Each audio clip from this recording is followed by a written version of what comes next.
खपे। ऐं ॿी ॻाल्हि,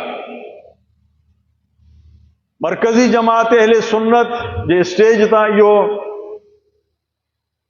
वाज़े जेको सो ऐलान कयो थो वञे त सिंधु दरिया तां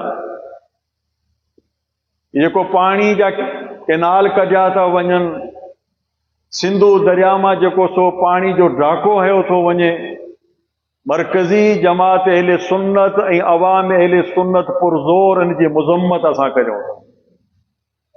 यकीनन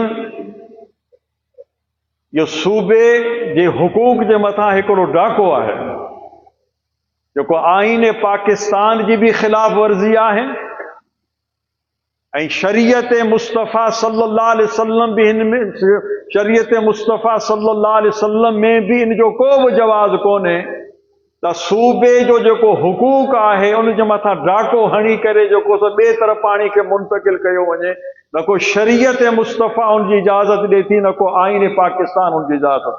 तो लिहाज़ा असां भरपूर मरकज़ी जमात अहले सुन्नत हिन ॻाल्हि जी बि असां पुरज़ोर मुज़म्मत था करियूं त सूबे सिंध जे पाणी जे मथां ॾाको न हयो वञे, सिंधु दरिया मां पाणी जा ॿिया कैनाल कढी करे सिंध वासियुनि खे पाणी खां महरूम करणु यकीनन इहो ज़ुल्म आहे। इन जी पुरज़ोर असां मुज़म्मत था कयूं।